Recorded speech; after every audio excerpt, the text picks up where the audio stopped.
आपने कभी अपने घर के मुख्य दरवाजे के ठीक बीचों बीच एक कटा हुआ नींबू देखा है? नहीं, ये कोई टोटका नहीं है, ये एक बुलावा है। आज की कहानी राहुल और उसकी पत्नी नेहा की है, जिन्होंने एक छोटे से नींबू को नजरअंदाज करने की गलती की और वो गलती उनकी जिंदगी की आखिरी गलती साबित हुई। राहुल और नेहा ने अभी अभी शहर के किनारे एक नया अपार्टमेंट किराए पर लिया था। घर सुंदर था, किराया कम था और बालकनी से दिखने वाला नजारा सुकून देने वाला। लेकिन उस रात जब राहुल ऑफिस से देर से लौटा तो उसकी नजर अपने फ्लैट के दरवाजे के डोरमैट पर पड़ी। वहां एक नींबू रखा था, बीच से कटा हुआ, जिस पर सिंदूर जैसा कुछ लाल लगा था। नेहा, देखो फिर से वही अंधविश्वास। लगता है पड़ोस वाली आंटी ने फिर से कोई टोटका किया है। नेहा किचन से बाहर आई। उसने नींबू को देखा और उसके चेहरे का रंग उड़ गया। राहुल, इसे हाथ मत लगाना। कल भी मैंने इसे डस्टबिन में फेंका था, पर ये वापस कैसे आ गया? और कल तो इस पर कोई निशान नहीं था। अरे पागल हो क्या? हवा से लुढ़क कर आ गया होगा, या शायद किसी बच्चे ने शरारत की होगी। तुम इतना क्यों डर रही हो? राहुल ने पैर से नींबू को एक तरफ कर दिया और अंदर चला गया। लेकिन उस रात पहली बार उन्हें महसूस हुआ कि घर की हवा में कुछ भारीपन है, जैसे कोई कोना खाली नहीं है। रात के 2 बज रहे थे। सन्नाटा इतना गहरा था कि घड़ी की टिक टिक भी हथौड़े की तरह सुनाई दे रही थी। राहुल गहरी नींद में था, लेकिन नेहा की आंखें खुली थीं। उसे लग रहा था कि कोई उसे देख रहा है। उसे महसूस हुआ कि बेड का गद्दा धीरे से नीचे की ओर दबा है, जैसे कोई बहुत भारी चीज बेड के दूसरी तरफ बैठी हो। उसने डरते हुए राहुल को जगाने की कोशिश की, पर राहुल गहरी नींद में था। तभी हॉल से एक आवाज आई, छप छप छप, जैसे कोई गीले पैरों से टाइल्स पर चल रहा हो।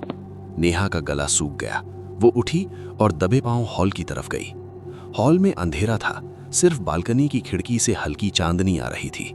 वहां उसने जो देखा, उसे देखकर उसकी चीख गले में ही फंस गई। डाइनिंग टेबल पर वही नींबू रखा था, वही कटा हुआ नींबू, लेकिन अब वो ताज़ा नहीं था।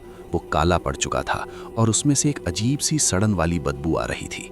अगले दिन राहुल ने नेहा की बातों को वहम कहकर टाल दिया, लेकिन शाम को जब वो ऑफिस से आया तो उसने देखा नेहा घर के सारे कोनों में अगरबत्ती जला रही थी और उसकी आंखों के नीचे काले घेरे थे।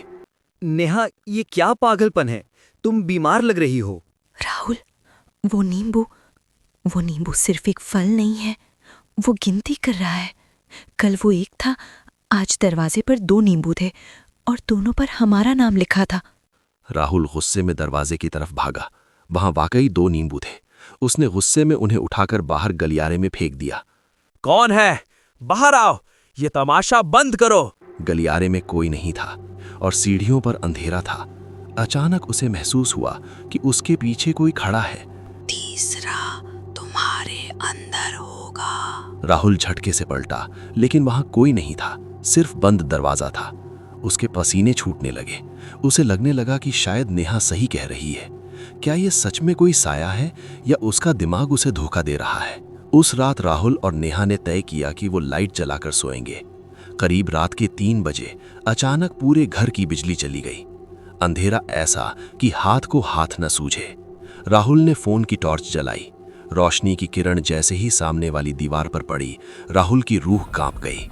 दीवार पर हजारों नींबू लटके हुए थे और हर नींबू से लाल रंग का कुछ टपक रहा था। नेहा चिल्लाते हुए, राहुल, तुम्हारे पीछे देखो।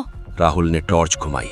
नेहा बेड पर नहीं थी, वो कमरे के कोने में ऊपर छत से चिपकी हुई थी। उसकी आंखें पूरी सफेद हो चुकी थीं और उसके मुंह से वही सड़न वाली बदबू आ रही थी।